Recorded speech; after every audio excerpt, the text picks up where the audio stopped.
From Topeka. When humans don't understand something, our lack of understanding may easily move into fear. To Jefferson City. We certainly have a stalemate that we haven't quite figured out how to get past. And back home again. All of you have failed me as a veteran. We have talked about capping 670 for a number of years, and we will have a lid that's being built, that's been financed, and more than anything, that will be a great gathering space for Kansas Cityans. Tonight, we're going out with the KCPD, doing a ride-along. It's your local week dissected. Next. Week in Review is made possible through the generous support of AARP Kansas City, RSM, Dave and Jamie Cummings, Bob and Marlise Gorley, the Courtney S. Turner Charitable Trust, John H. Mize and Bank of America N.A. co-trustees, and by viewers like you. Thank you. Welcome, I'm Nick Haynes, and it's great to have you with us on our journey through the week's most impactful, confusing, and befuddling local news stories. I've got so many questions about what happened this week. For the answers, we turn to Mr. Up-to-Date on KCUR-FM, Steve Kraske, the news director of our NPR affiliate, Lisa Rodriguez, from the Call newspaper, reporter and managing editor Eric Wesson, and from the pages of your Kansas City Star, Dave Helling. Let's start where we left off last week with the police department. The KCPD now under new management. This is the first full week on the job for new interim police chief Joe Mabin following the departure of Rick Smith. And within hours of taking over, he has a controversy on his hands. Who in the department allowed Missouri Senate candidate Eric Greitens to cut a campaign commercial featuring a ride-along in a Kansas City police car? For far too long now, leftists and rhinos have abandoned our police officers. Unfortunately, we have so many cowards, leftists and rhinos, who won't have their back, and that needs to change. And that's one of the reasons I'm going on a ride-along, is to make sure that we've got the perspective of what it's like for all of these men and women on their front line every day and every night. The KCPD has now launched a criminal investigation into the Greitens ride-along video. Is that an overreaction? Anyone in the public can request to go on a ride-along. Isn't the only difference here, Eric Wesson, that Greitens decided to take a camera along with him? He did attempt to use it for a campaign ad. The police officer, although they haven't released his name, sources say it was Captain David Lohr, who just got promoted to captain probably about a month ago, maybe. Is that Lohr, as in L-O-A-R, as in Teresa Lohr, councilwoman, son? One and the same, yes. A criminal investigation, though, that seems kind of severe, Steve. I would bet money that the Kansas City Police Department had no idea he was going to start tweeting and filming himself and proclaiming to the world that he was doing a ride-along with the KCPD. That's on Eric Greitens. And you're right, Nick. These ride-alongs, I've had students of mine do ride-alongs with the KCPD, but I'm sure the KCPD didn't expect Greitens to turn this into a campaign commercial. And I think Eric Greitens should have known better. This can't be a great look, though, for Joe Mabin. He just starts his job as interim police chief, Lisa, and he's got this big controversy to deal with. I mean, certainly this is not how he wanted to start his tenure as interim chief, but there is, an opportunity for him that, he inherited a police department that many people were criticizing for corruption, for racism. And so it's an opportunity to show, hey, there are rules here. Does he want to be the permanent chief, Lisa? He's said from the very beginning he has no intentions of applying for the chief of police job. Now, humans are humans, that may change, but I think that's the right course to go, that anytime an interim is in the pool, they will naturally get additional favor. And in order for this to be a completely transparent and fair process, I think it's important that he continues with that vow not to enter the pool. He could be here for a while, though. That job search for a new chief could last about a year. Steve? Going back to Eric Greitens, Nick, one of his big rivals in the Republican primary for U.S. Senate, the Attorney General, Eric Schmidt, had just gotten the endorsement of the Missouri FOP, the Fraternal Order of Police. Eric Greitens had some ground to make up. That's why he went on this ride-along. That's why he tried to publicize it to the stars and back, to let people know that he's a big pro-police guy, too. Eric. But I guess at some point in time, if I'm the captain and he's got a microphone on, he's got a camera crew out there, I'm going to ask, what exactly are you doing? This isn't just a normal ride along process. So I'm going to say, I don't know if this is a good idea or not. Last week, by the way, one of the biggest news stories about the police department was the Board of Police Commissioners, Dave, announcing that now Kansas City, Missouri police officers can actually live in Kansas up to 30 miles across the state line. What does that actually do now? Does that actually create a situation where firefighters are now demanding that they also be able to live wherever they want? As we predicted on this program months ago, Nick, that's exactly right. The firefighters are looking around saying, hey, why do we have to live in Kansas City? That should not be a surprise. I do think the Board of Police Commissioners, as is their wont, made a big mistake on this policy, because the first time there is a serious incident involving a Kansas City, Missouri police officer who lives in Kansas, the criticism is just going to be overwhelming. And so I think they may, at some point at least, want to rethink this policy. I understand the concerns of my colleagues about this issue, Nick, and this is controversial. That said, if you ask the average Kansas City resident, would you rather have more officers on the force, or would you object to allowing those officers to live outside the city limits? In a heartbeat, they would say they'd rather have more officers, fuller staffing on the force. That's the big crunch that the KCPD is facing right now. But how are they recruiting, and how are they trying to hire these officers? Are they going to the schools? What is the process that they're using? But that argument's been going on for 35 years since I covered the police department, Eric, and the problem remains they don't have enough officers. This may be a path toward addressing that. I think most of us have read enough news stories of late about how challenging it is to find housing in Jackson County. Has it just become a lot worse as government leaders work to move more than 100 families from their homes? After years of debate, Jackson County leaders are ready to pick up the shovels and build a new jail. But the 1,200-bed facility is being built on the site of this mobile home park just a couple of miles from the Truman Sports Complex. They now have to find a new place to live. Dozens of those displaced residents confronted Jackson County officials at their meeting this week. They're upset over the size of their compensation packages and how they were threatened with utility shutoffs and eviction notices if they didn't move. Frank White, all of you have failed me as a veteran who almost lost his life in Vietnam. And now I'm having to fight with the county. I feel like I'm back overseas again. I need a house to live. And because I don't qualify for benefits, I don't have any place to go. While their stories are painful to hear, is there any evidence they were treated differently than residents who have been forced to move due to some other big construction projects in our area, Lisa? What we're talking about now that remain in this Hart Mobile Park community are just a few residents that haven't moved out yet. Most of these 100 displaced residents have been able to move with assistance from the county. But I do think it's in the county's best interest to make sure that each one is taken care of and moved out. If we're really just talking about under 10 residents left there, and that these are the most vulnerable people in our population, they're suffering from disabilities, we've got veterans, I think it's in the county's best interest to do everything they can to make sure that they're relocated safely so they can build a jail. To me, it's a no-brainer. The residents got about $10,000 to move, Eric. The county agreed to pay all the relocation costs, including moving mobile homes as needed. One of the concerns that I heard from people that were in that trailer park was that their trailers weren't compatible with newer trailer parks. So a lot of them had to go and buy new trailers to relocate. So which that cost was certainly more than $10,000.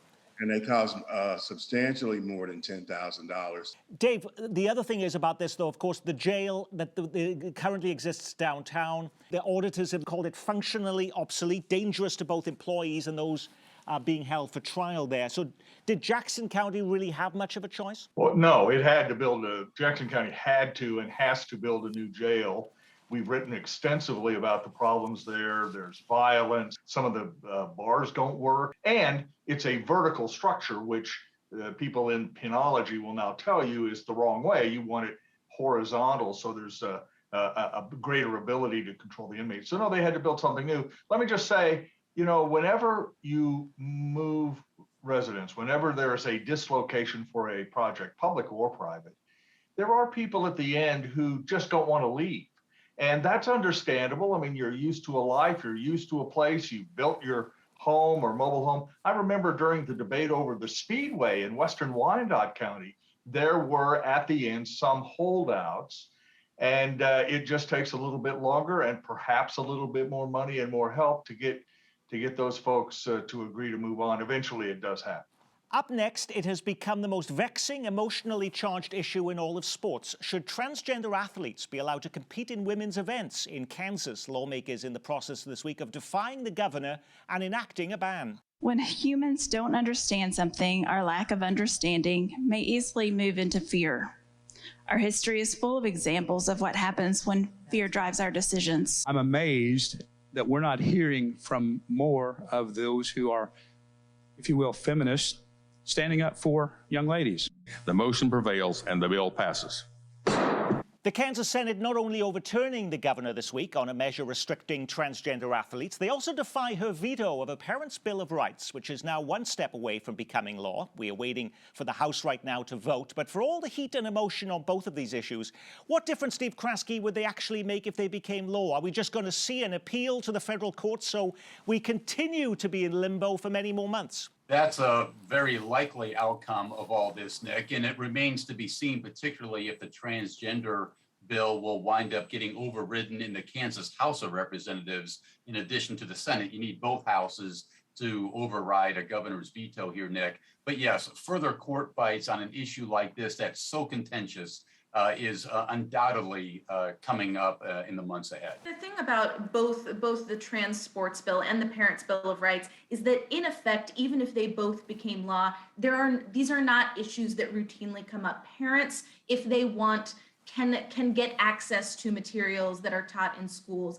There is not a massive problem, despite what lawmakers say, of a large amount of trans women trying to compete in high school sports. But what the passage of these laws do is create an environment in which young kids and children feel like they need to stay in the closet. Lisa, even if they don't become law, have changes already happened just psychologically anyway? We've heard from teachers, for instance, who have had private meetings with their administrators being told, you know, when it comes to things like race and talking about gender in school, to be cautious about what you're teaching kids. And we saw in Green Valley this week, for instance, one of the high schools there were asking teachers to remove the safe space signs for transgender students there. I think absolutely. A lot of the damage has been done already. Kansas, I think, would be like the 15th state if they pass a transgender ban, or the 16th state. So many other states now have done this. Where is all this talk of the NCAA boycotting the state, or of corporations saying they would move their employees out of the state? I've not heard any of that. Right, and in Kansas, that discussion seems pretty muted, Nick, in part because, as you suggest, other states are doing this too, and I'm sure amateur athletic organizations are trying to figure out how they should respond, not only here, but other places. The NCAA, of course, has its own problems completely unrelated to this issue, so their attention may be focused elsewhere. I do think that there are unintended consequences to this, and one of them may be concern about girls playing on men's or boys' teams. I mean, there are girls who want to play football, for example, and there may be some effort to sort of ban that based on this legislation from the state of Kansas. So we can look for this to end up in the courts, not only here, but across the country. No, Nick, I don't want to discount the sincerity by which advocates of these ideas, many of the advocates hold, they really want to see these things pass, and they believe in them deeply. Having said that, some context is important here. This is an election year. These issues, trans sports and parental bill of rights, these are wedge issues, cultural issues used to drive up conservative voter turnout. That's why we're seeing a lot of attention placed on these issues in Kansas this year, as opposed to 2 years ago or next year. But they are dominating a lot of the headlines, of course, Steve. But there are other issues happening in the Kansas legislature. Just very quickly here, I mean, there is still a push to enact sports betting. There's still a push to allow medical marijuana. And there's still a push, Governor Kelly's biggest priority, eliminating the food sales tax on food, which, you know, could save the average family around $500 a year, they say. Which of those is most likely to pass this session as lawmakers wrap up in Topeka, Steve? To me, it's looking like some kind of cut to the food sales tax, Nick. Just quickly, I think the legislature will pass a cut to the food sales tax, but they won't make it effective until next year after the gubernatorial election, so that Laura Kelly won't get any credit for it, and then dare her to veto the bill, which she is unlikely to do. I do think if they pass that, she'll be happy to sign it and say, hey, look, I was the one who started It's all politics this discussion. right now. Yeah, it's all politics. And to that point, just quickly, Nick, keep an eye on the Kansas House on the transgender athletes bill. I'm not sure there are the votes there to override the veto. I agree. And if that's the case, then this issue will, of course, go away in Kansas. In other news from our state houses, why are we still talking about congressional maps? Not to sound like a broken record, but Missouri is the only state in the country that has failed to redraw its congressional boundaries as required by law. And don't expect any resolution soon. Missouri legislative leaders now say this may still not be resolved by the time the session ends in 2 weeks. Do I think we will end up with a map by the time that we sine die? I do not. We certainly have a stalemate that we haven't quite figured out how to get past. Meanwhile, in Kansas, a judge this week strikes down the congressional map Kansas lawmakers approved. You have a Democrat-elected judge, so there's just no surprise. The sooner we know the terrain of where these districts lie, the sooner the voters can be informed. So what happens now in Kansas? Is it back to the literal drawing board, Steve, or is this just the first step in what could be a long, drawn-out appeal process that ends at the Kansas Supreme Court? Well, I think it could be the latter, Nick. There's a big push to get this to the Kansas Supreme Court. The expectation there is that the court would side with the lower court ruling and reject the maps that the Republicans have passed here. Then it will go back to lawmakers, give them a chance to come up with something very quickly here before filing deadlines.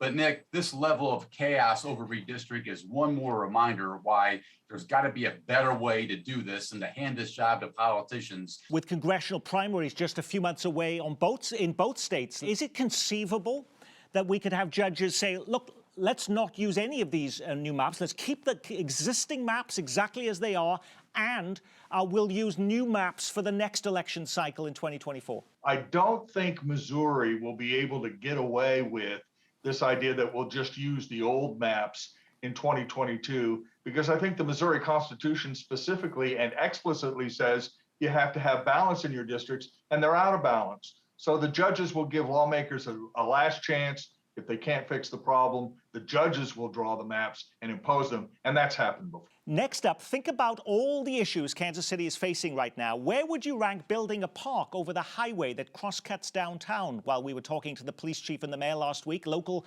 and federal officials gathering to announce plans for a $160 million urban oasis park that will be built over I-670 highway. Picture green lawns, public art, playgrounds, dog parks, and spaces for arts groups to perform at an outdoor amphitheater.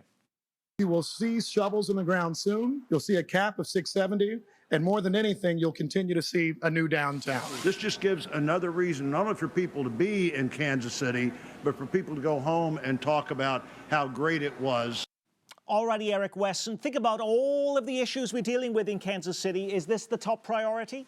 On a scale from 1 to 10, with 1 being the most urgent, I would have it at a number 11.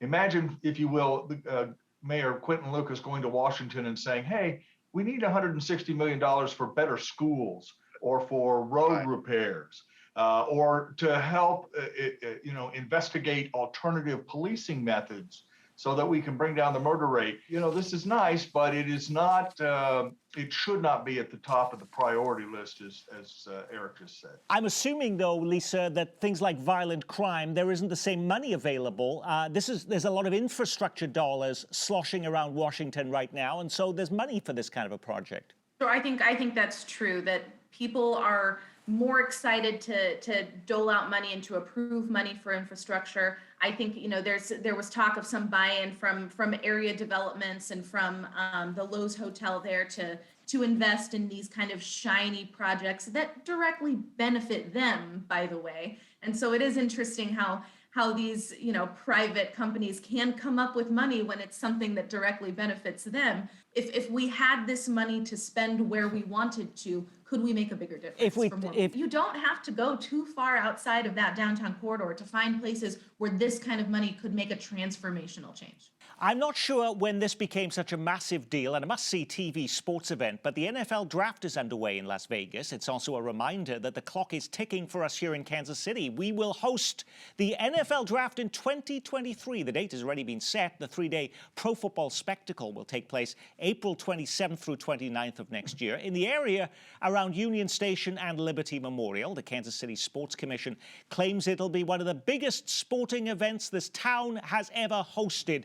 Really, Steve? Yeah, you know, I'm as surprised as you are, Nick. The NFL draft is now a big dang deal, and I don't get it either, except if you start watching the coverage, you can sort of get swept along with it because people are so locked into this thing. It's going to be a lot of people in town next year for this event, going to put Kansas City on a high visibility scale when this event comes to town. This is a very big deal, and it could generate, they say, a floor rate of about 150 million to Kansas City with hotels, restaurants. It's a really big event. People are already excited about it. I can't wait. Is it bigger, though, Dave, than hosting a World Cup match, which we're also supposed to be still in the running for? Is it bigger than hosting a Republican National Convention, which we've done before? No. The RNC would be bigger, World Cup would be bigger, but it's big on its own terms. The interesting thing to me, Nick, is the deadline for finishing the new airport terminal at KCI is in March of next year. The draft comes here about 6 weeks later. If there's any slippage in that timetable, that's going to be problematic because thousands of people will be coming through the new terminal. And so that'll be interesting to watch, particularly because any new building needs a bit of a shakedown and the margin is really thin. That, I think, will be a big story a year. Another sports story bringing national attention to Kansas City this week. The Royals unveiling the biggest change to team uniforms in decades. In a revenue-generating move, Major League Baseball partnering with Nike in rolling out the new threads that are supposed to better connect the ball clubs to the cities in which they play. The big unveiling is this Saturday at the K as the Royals continue their series against the Yankees. Apparently, Nike presented the Royals with multiple themes, including barbecue and jazz. Is the fountain really the most iconic symbol for today's Kansas City, Lisa? Embracing jazz, embracing barbecue is probably more apt for what Kansas City hangs its hang on culturally over fountains, but the uniforms are nice. And the verdict from you, Eric? They didn't ask me, but I would have chose something else too. I'm thinking jazz, maybe a saxophone in there where the KC goes. You know, fountains, they don't even have the fountain zone all year round. And they don't even have all the fountain zone anyway. But hey, whatever marketing they can do to move the stadium from where it's at now to downtown, I'm all for it. The Royals, as is their wont, turn to marketing gimmicks when the team isn't playing well. And, if you win, people will go to the games. If you don't win, they won't go. That's just been proven over and over in Kansas City, and maybe that's where you need to spend your time and attention. When you put a program like this together every week, you can't get to every big story making the headlines. What was the big local story we missed? New baseball uniforms aren't the only big reveal this week. The U.S. Mint finally revealing its new Negro Leagues baseball coins. It could bring up to $6 million in cash to the Negro Leagues Baseball Museum. Did you know Missouri teachers ranked dead last in pay? Now Missouri lawmakers want to give them a $13,000 raise. That would put Missouri educators on the same pay level as their counterparts in Kansas. Would the Golden Girls have been banned from living in this Johnson County city? Shawnee becoming one of the first cities in the region to make co-living illegal. The city voting to prohibit subletting to unrelated adults. Leaders in Wyandotte County are still trying to get to grips with a damaging cyber attack that's upended government services from court hearings to motor vehicle renewals. Inflation hits your local drive-thru. Several local fast food restaurants posting signs saying you'll pay more if you order at night. No trip to the White House, but another victory lap for the Jayhawks, this time to the governor's office. Rock Chalk Jayhawk. Governor Kelly declaring Monday Jayhawk Victory Day. The roller coasters roll back to life as Worlds of Fun reopens for the season. And this story tickled me. These remarkable images from Kansas as the Association of Lincoln Presenters meets in Lecompton. That's a lot of Lincolns. Lisa, did you pick one of those stories or something completely different? I did pick one of those stories. I think this issue of Missouri teacher pay is something that lawmakers have ignored or not acted on for years. Missouri has been near last in starting teacher salary for years. And it's hard to find someone who will do something about it. How are we okay with this, particularly after a pandemic, struggling with COVID learning loss, all of the burden we've placed on teachers, all the education issues we talked about today? I think it's something that's got to be focused on. Eric. I am glad about the Negro Leagues baseball coins because I'll be getting mine in the mail next week. Dave. I think the story in Wyandotte County about cybersecurity is something we really need to pay attention to, because the exposure is not just limited to Wyandotte County. All governments rely heavily on digital technology, and any disruption can be a big problem for residents. And Kansas and Missouri, I've written about this, their digital posture, if you will, Nick, is horrible. I mean, old equipment, old software, upgrades are desperately needed, and the exposure to digital terrorism is higher than I think a lot of people know. Steve. I'm going to go along with Lisa on this, Nick. I think it's boosting teacher pay in Missouri. The idea was dead. Now it's back again under the leadership of Governor Mike Parson on this one. You know, the lack of support from state lawmakers for public schools in Missouri has even gotten to the point where some people question the motives of lawmakers. Do they actually want to wipe out public education in Missouri? This would help turn around that thinking pretty quickly. And on that, we will say our week has been reviewed thanks to the stars Dave Helling, the Cole's Eric Wesson, and from KCUR, News Director Lisa Rodriguez, and Steve Kraske, who keeps you up to date every weekday morning at 9 on KCUR FM. And I'm Nick Haynes from all of us here at Kansas City PBS. Be well, keep calm, and carry on.